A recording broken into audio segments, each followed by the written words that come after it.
Hello my dear student, welcome back to competitive guider channel में आप सभी का स्वागत है। आज की इस वीडियो में हम लोग देखने वाले हैं क्लास 10th का हिंदी चैप्टर नंबर 2 20 के दांत से परीक्षा से संबंधित प्रश्न उत्तर, जो हमेशा परीक्षा में ये प्रश्न पूछे जाते हैं। तो आप सभी वीडियो शुरू से लेकर अंत तक देखिए, और वीडियो अच्छा लगता है तो लाइक का बटन को आप हिट कीजिए।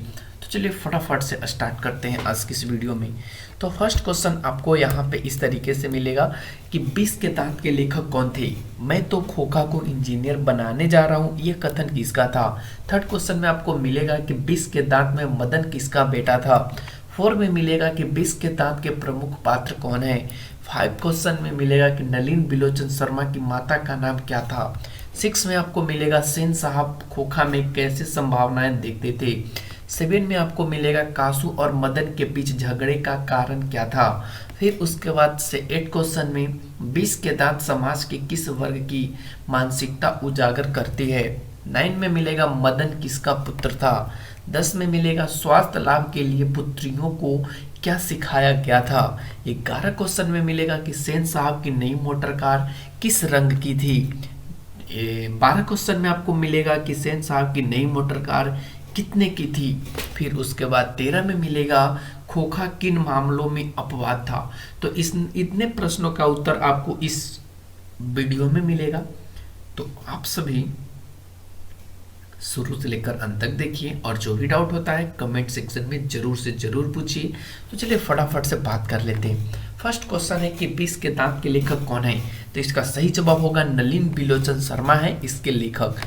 सेकंड क्वेश्चन है मैं तो खोखा को इंजीनियर बनाने जा रहा हूँ, यह कथन किसका है? तो मैं आपको याद दिला दूं कि मैं तो खोखा को इंजीनियर बनाने की बात सेन साहब करते हैं। जब उनके दोस्त उनके घर आते हैं, उनके मेहमान घर आते हैं, तो सभी मेहमान आपस में बातचीत करते हैं। तो सेन महोदय हैं, यानी सेन साहब जो हैं, वो अपने खोखा को लेकर के बात करते हैं और वो बोलते हैं कि मैं तो खोखा को इंजीनियर बनाने जा रहा हूँ। आगे इसकी इच्छा पर कोई संदेह नहीं है, और आज से ही ये सारे चीज इंजीनियरों जैसा करता भी है। तो ये खोखा के पिताजी यानी सेन साहब का है। चलते क्वेश्चन नंबर 3 पे। थर्ड कहता है कि 20 के दांत में मदन किसका बेटा था? तो आपको पता है कि 20 के दांत में मदन जो बेटा था वो सेन साहब के यहाँ काम करने वाले जो किरानी था उसका बेटा था, जिसका नाम था गिरधर। तो इसका सही जवाब हो जाएगा गिरधारी लाल का वो बेटा था, या गिरधर कहीं कहीं भी आपको लिखा हुआ मिलेगा, या आपका ऑब्जेक्टिव क्वेश्चंस में आपको किरानी भी लिखा हुआ मिलेगा कि सेन साहब के यहाँ दफ्तर में काम करने वाले किरानी का बेटा था। तो आप थोड़ा सा इस पे ध्यान रखिएगा। चलते क्वेश्चन नंबर 4 पे। 4 कहता है कि 20 के दांत का प्रमुख पात्र कौन था?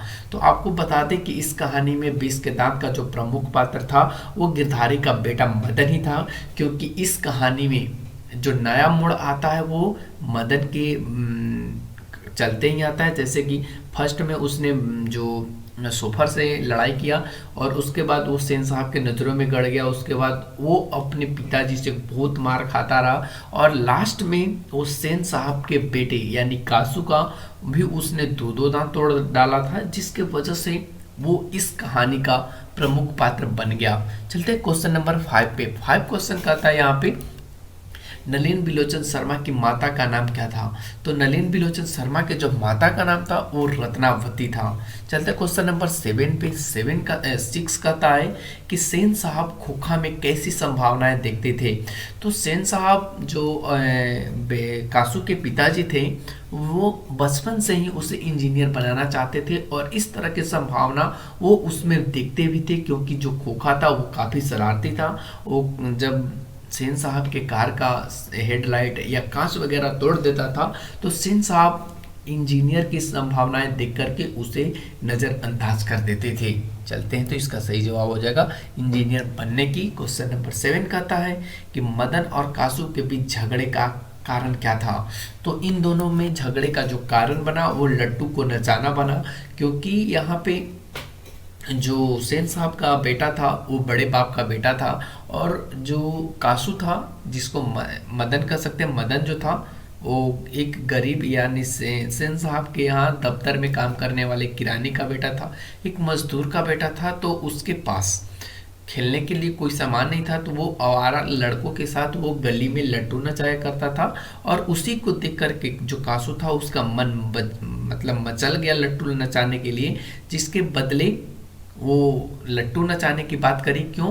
क्योंकि वो एक सेन साहब का बेटा था, उसके पिताजी उसके यहाँ काम करते थे, तो थोड़ा सा रुआब के साथ वो मदन से लट्टू नचाने की बात करता है। तो यहाँ पे जो मदन है वो उसे लट्टू नचाने से या लट्टू देने से मना कर देता है, जिसके चलते इन दोनों में काफ़ी झगड़ा होता है। और झगड़ा होने तक ऐसा स्थिति आ जाता है कि जो मदन है वो कासू का दो दो दांत तोड़ डालता है। तो यहाँ पे इसका सही जवाब होगा लट्टू नसाना। चलते क्वेश्चन नंबर 8 कहा है कि 20 के दांत समाज के किस वर्ग की मानसिकता उजागर करती है। तो जो 20 का दांत है वो समाज के मध्यम वर्ग की जो जागरूकता है उसे उजागर करती है, क्योंकि इसमें आपको एक श्लोक या कह सकते हैं एक लाइन देखने को मिलेगा जिसमें कहा गया है कि गरीब और महल वाले, यानी कह सकते हैं झोपड़ी वाले और महल वाले की लड़ाई में अक्सर महल वाले ही जीतते हैं। तो इसमें आपको जो झोपड़ी वाले हैं वो मध्यम वर्ग के लोग की बात कहा गया है, और जो महल वाले हैं वो उच्च वर्ग के लोग की बात करी गई है। तो इसका सही जवाब हो जाएगा मध्यम वर्ग की। चलते क्वेश्चन नंबर 9 कहता है कि मदन किसका पुत्र था। तो इसका सही जवाब होगा मदन जो था वो गिरधर लाल का पुत्र था। नेक्स्ट क्वेश्चन है कि स्वास्थ्य लाभ के लिए पुत्रियों को क्या सिखाया गया था। तो स्वास्थ्य लाभ के लिए पुत्रियों को सिखाया गया था सिर्फ शाम के वक्त खेलना और ज़्यादा हंसी ठिठोली नहीं करना, कठपुतलियाँ की तरह उन्हें इस्तेमाल किया जाता था। यहाँ तक कि उसे तहजीब और तरजीब की बातें सिखाई गई थी। तो ये सारे स्वास्थ्य के लिए अपने पुत्रियों को सेन दंपत्ति ने सिखा रखा था। चलते हैं नेक्स्ट क्वेश्चन का था क्वेश्चन नंबर 11 कि सेन साहब की जो नई मोटर कार थी वो किस रंग की थी। तो इसका सही जवाब हो जाएगा काले रंग की थी। नेक्स्ट क्वेश्चन नंबर नेक्स्ट में है सेन साहब की नई मोटर कार कितने की थी। तो सेन साहब की जो नई मोटर कार थी वो करीब 7,500 की थी। देखिए ये जो 11-12 नंबर क्वेश्चन है वो कई बार पूछे जा चुके हैं कि सेन साहब की जो नई मोटर कार थी वो किस रंग की थी, काले नीले पीले हरे ऐसे करके यहाँ पे दे देगा। तो आप थोड़ा सा इस पे ध्यान से देखिएगा और इसका सही से उत्तर रंगिएगा कि ये काले रंग की थी। फिर उसके बाद सेन साहब की जो नई मोटर कार थी वो कितने की थी। तो वो 7,500 रुपये की थी। तो यहाँ पे इसका सही जवाब होगा 7.5। इसमें आप थोड़ा सा कंफ्यूजन भी हो सकते हैं, 7,500 की जगह पे 7.5 लाख भी कर सकता है, 750 कर सकता है, 7.5 रुपये कर सकता है। तो आप थोड़ा सा ध्यान रखिएगा।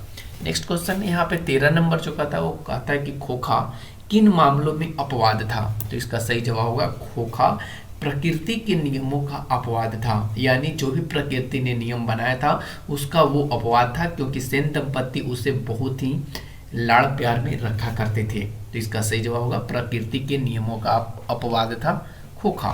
तो इस तरीके से हमने 13 क्वेश्चंस को कवर किया। कैसा लगा आज का वीडियो कमेंट सेक्शन में कमेंट जरूर करना।